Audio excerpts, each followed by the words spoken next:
What is going on, everybody? Welcome to another great episode of the Sick Podcast. Steelers crazy as always. I'm Mike Nicastro. That is my dude at J York Football. We are just a few weeks away from the NFL draft. I have no idea how that's happened. It feels like we just started talking about it in January, and now it's time for the dance, man. How you feeling? What's new? I like the hair, man. You growing it out a little bit for the draft? I guess so. I don't know what I'm doing. I mean, the Pirates have already made me go crazy to start the season, string together a couple wins, but I'm ready to talk some NFL draft with our next guest, kind of little bit of optimism in Steeler land. And this guy is very knowledgeable with AFC North, especially the Bengals. So it would be really cool to pick his brain. 100%. And he's a Cincinnati fan, Pirates and Reds coming up here. Maybe we'll get a little baseball. Is this a crossover episode? Is this is this what's going on? Bunch of Pittsburghers watching us. We probably brought up the word Pirates and they clicked off and left the show. So hopefully we'll get them back whenever we start some draft talk with our guy Joe. But first, Shane, go ahead and run the intro. Turn up your volume. Because you're about to listen to The Sick Podcast. Steelers Crazy. Harris Smith shields. Flacco Polamalu takes it home. Super Bowl 43. Pittsburgh might be bound for that thanks to number 43. The sickest Pittsburgh Steelers podcast. Sports entertainment like no other. It's gonna be sick. Yes, we are excited to welcome our next guest. You can find him on Twitter, X, whatever the heck they call it now. He is Joe Goodberry, the Bengals, NFL draft, you name it. He's our guy. We're excited to have you. Man, I must say that background is very impressive. You want to show our viewers that real quick, a quick like panorama. Look at that. Yeah, there we go. Get a full screen of all that. That's yeah, I'm a big fan of helmets and football and comic books. If you can we got there back there. What's that? That Iron Man back there I'm seeing? There is an Iron Man. Yeah, this one right here. I actually got this from my sponsor, First Star Logistics. They sponsor my show, and that's the one that opens up. You may have seen it on social media where it automatically pops open. Yeah, that's badass. Green Goblin too, man. Goblin's back there. About this. Awesome. Well, yeah. Hey, we're really appreciative of you coming on. We're going to talk some NFL draft, Steelers, Bengals, AFC North. So let's just jump into it. There's a few positions that the Steelers and Bengals both have interest in, and that's running back. How do you feel about this upcoming class this year? I'm with everyone else. I think this is a very strong class. I think we're looking at not just at the top of Ashton Genty, probably a top 10 pick, but I do think there are a couple other guys worthy of potentially going in the first round, if that's Marion Hampton or maybe even on, it's second, third round, fourth round. I think you take Dane Brugler's top 100. Take anyone's top 100 right now, and you see 6, 7, 8, 9 running backs in that 100. That's strong, and that's stronger than normal. For us, we have Travion Henderson with a fringe first-round grade, so I stopped myself short of saying a first-rounder. He's at a 79.8. Anyone over 80 is a strong first-rounder for us. So we have 2, and then from there, I mean, where you do take Cam Scatterbo, because I'd like him on my team, whether that's third, fourth. I've even seen some projections in the 5th round. Quinshon Judkins, who we brought in for a local pro day visit. Are the Bengals interested in rounds 2? I don't think so. But if he's there in round 3, does it get lost in the mix of the RJ Harveys and the Caleb Johnsons and the Damian Martinez? I think there's a chance you're sitting there in rounds 3 or 4, and there's still someone there that you're like, you know what? I thought this guy was going to go round 2. And it's because if I take 10 guys and I flip them and pull their names out of a hat, I think every team's going to have them slightly differently. So I think I'm with everyone. Super strong class. Yeah. I think a lot of these guys that are still going to be there on day 3, teams are just going to take them because they're clearly at the top of the board. Are you an Ohio State fan? Do you watch Ohio State? I'm not a fan of any college football team, actually. So anytime I'm watching college football, it's for draft evaluation and player evaluation. Got it. Before I throw it over to Mike, just had guy, Steelers and Bengals are both interested in him. Walter Nolan. What are your thoughts on him? Yeah, Walter Nolan's interesting. He should be a first-round pick, but he's been a lot of high school teams between high school and college. I think it was 6 teams in 8 years now. The rumors are, like he's an off dude, just a little bit different. Does that mean he's a bad person? I don't know that has to be the case, right? So it's hard when you get this point of the season, when you get the draft season, when you have questions about people's character. You don't want to label them all as character or bad apples. Mm-hmm. What is he on the field? He's an undersized defensive tackle, but a perfect size defensive tackle. If you want a penetrator, if you want someone that can win laterally, win with explosiveness upfield, you want someone that can beat a guard with some athleticism, that's Walter Nolan in this class. And to me, the strength, why he's going to be good, why he's projected to be good, is because he's a very, very good run defender at his size. He doesn't have to be 330 to be a really good run defender. He is a pain in the butt for every offense that went against Ole Miss this past year. I think I still think he goes top 15, and we don't even get a chance at him, either of our teams. But Bengals did bring him in on a 30 visit. They also met with him at the combine, and maybe that's just to clear up some of his character things. But typically when they do that, they did that with 8 players last year where they met him at the combine and had a 30 visit. They drafted 2 of those guys. So there is a good chance Walter Nolan at 17 could happen. Yeah, between Nolan, Derek Harmon, and Kenneth Grant, I have a feeling you guys might poach one of the players the Steelers and Steelers fans want. Reminds me of William Jackson, like a decade ago. I'll never forget the Steelers were honed in on him, and you guys sniped him. Listen, Artie Burns, it worked out. Yeah. Well, don't mention that name.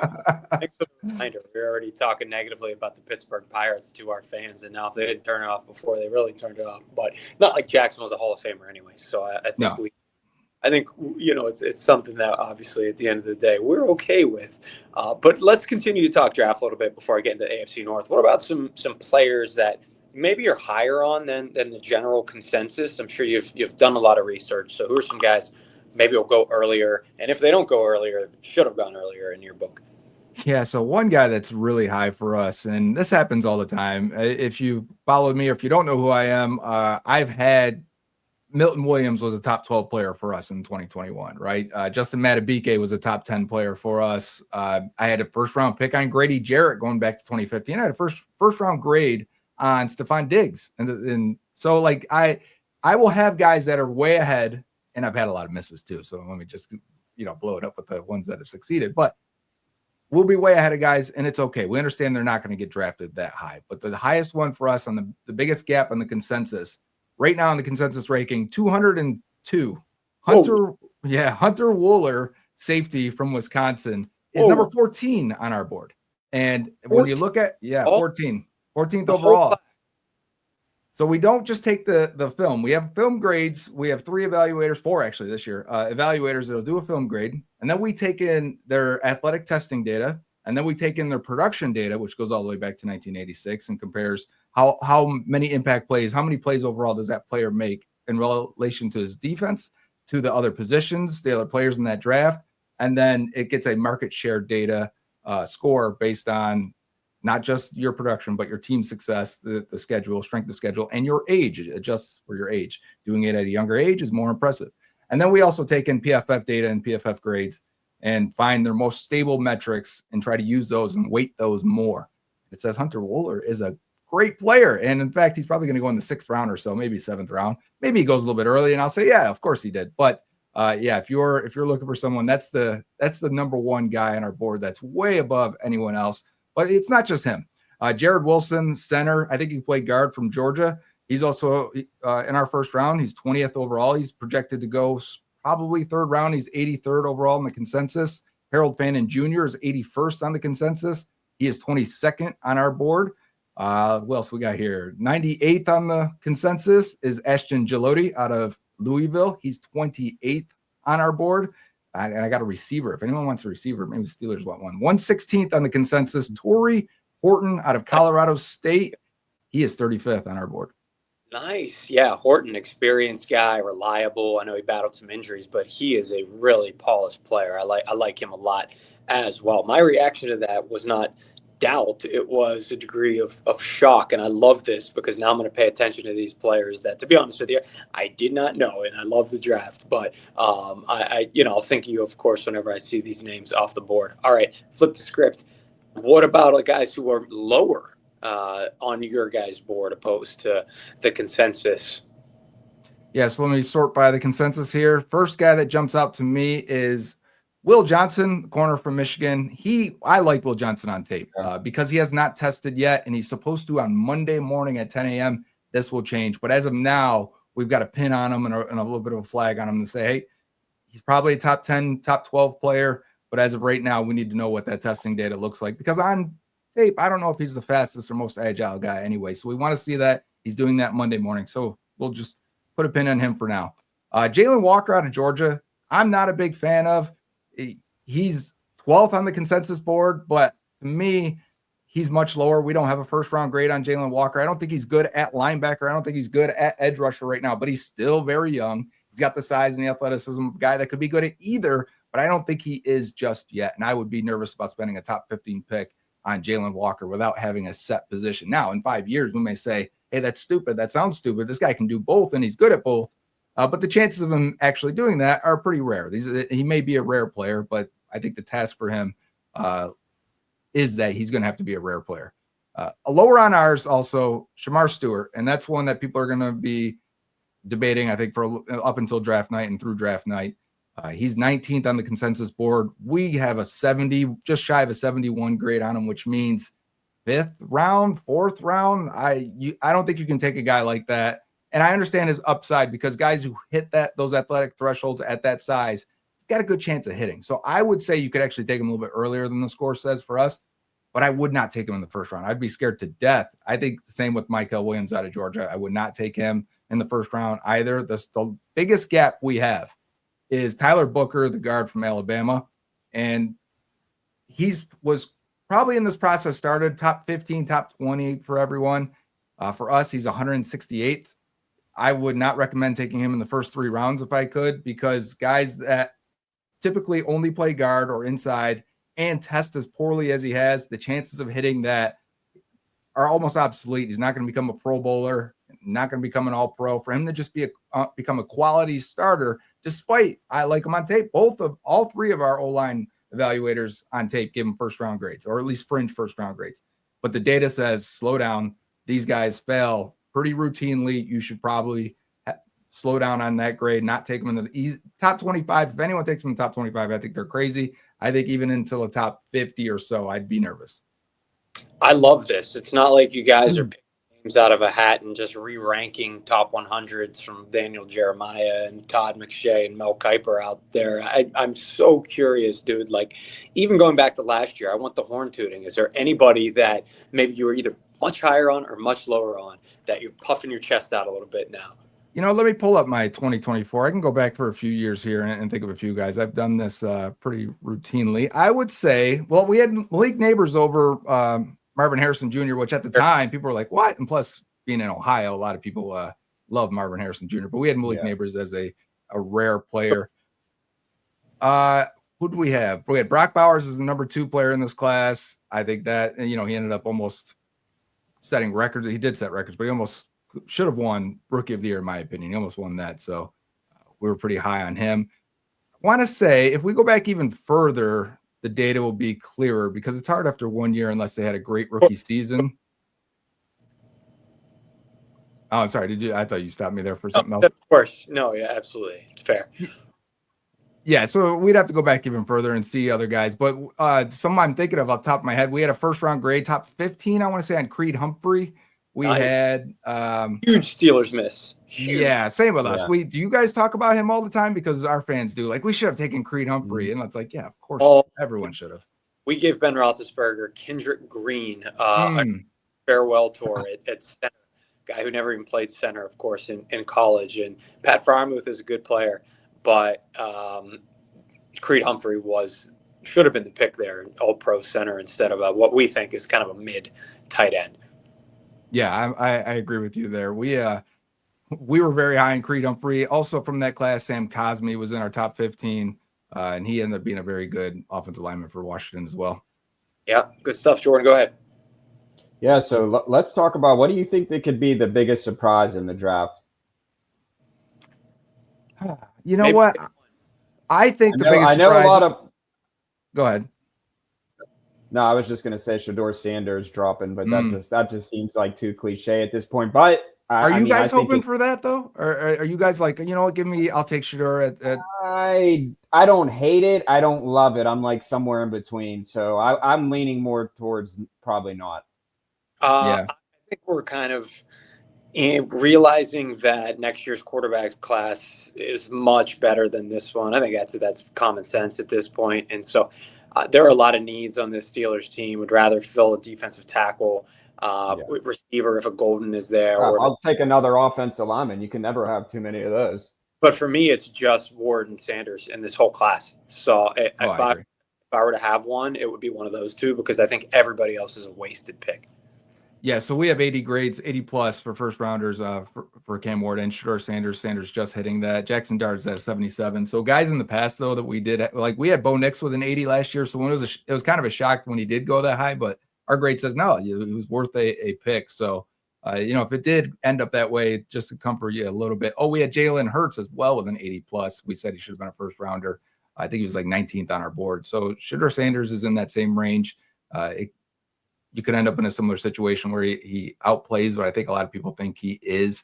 But for a draft surprise, I wouldn't be shocked to me if teams. So I looked at a couple drafts that were very similar where we don't have a ton of first round graded guys. Last year we had 37 or 38.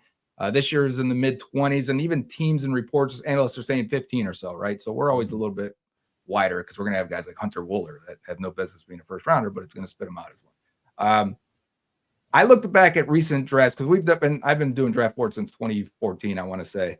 And when we have weaker drafts like this at the top, it goes two ways. Either teams sit back and they don't trade at all. And they say, you know what?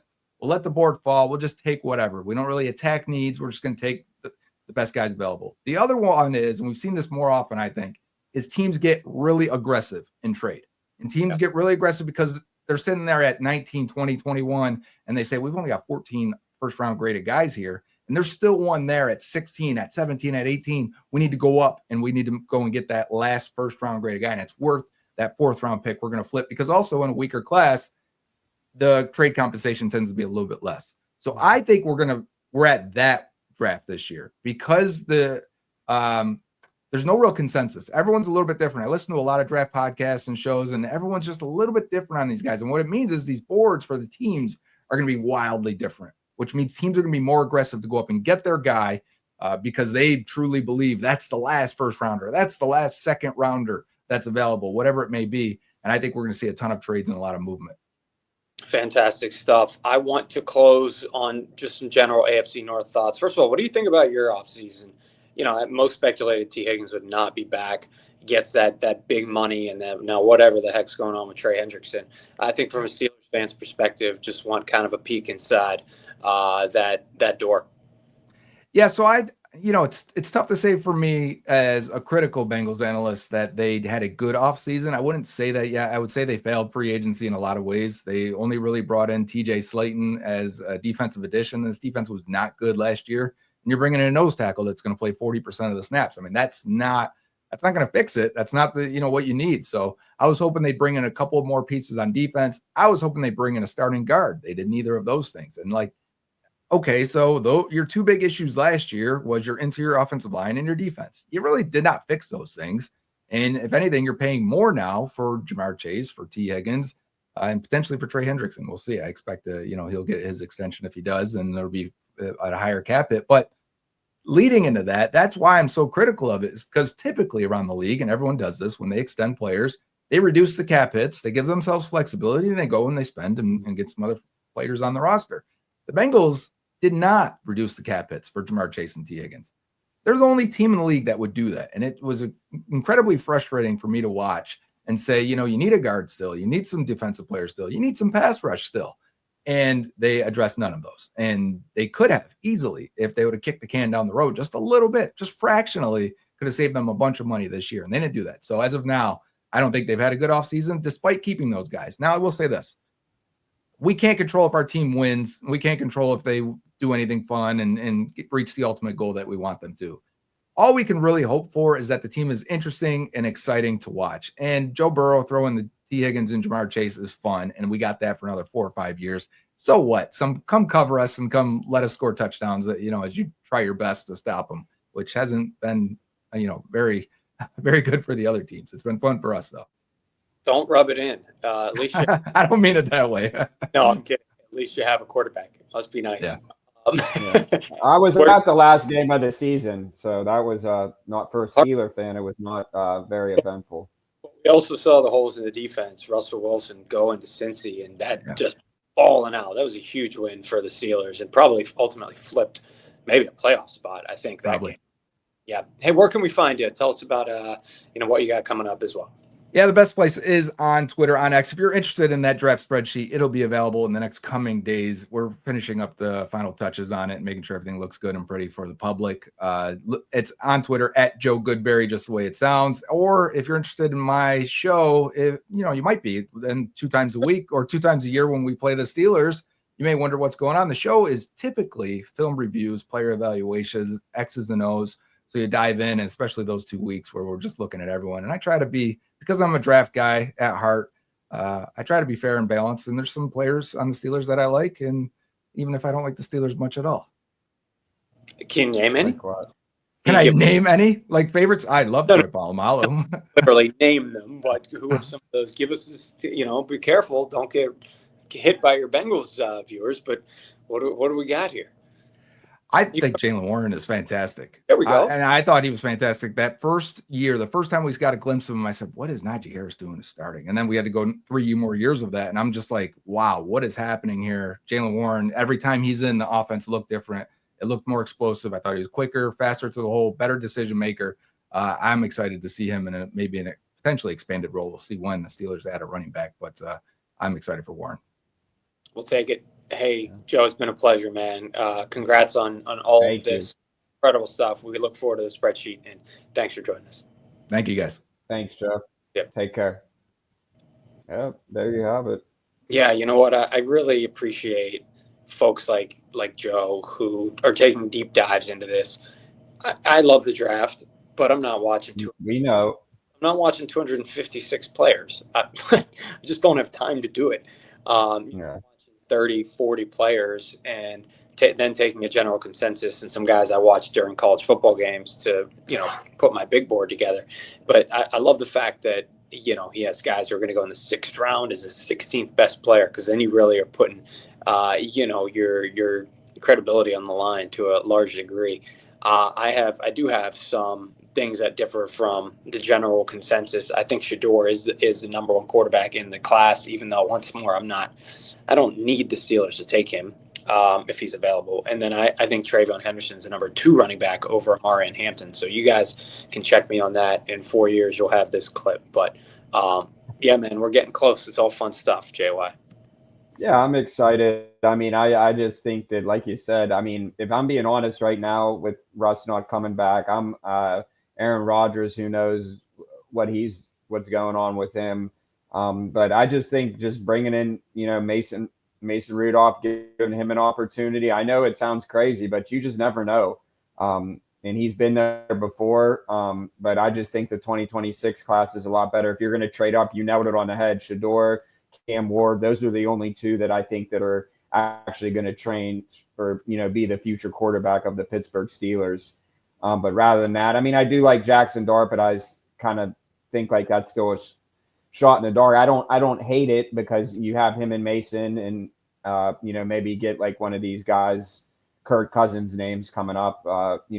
It's insane. Like it's honestly like and we say this time and time again on these podcasts, it's exhausting. It's like, I just want to know who's the quarterback and let's keep it moving. Enough of this, just, I don't even know how to explain it at this point. It's just, it's baffling. Like, why wait? Like, you want to know who your quarterback is, before you know it, OTAs are going to be here. The draft will be over and you got to start composing a team and get ready because football season will be here before you know it.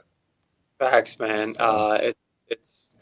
It's going to be a wild ride. It always is with the Steelers offseason, especially under Omar Khan. So I want to thank you for joining us today. Going to have some great draft coverage still leading up.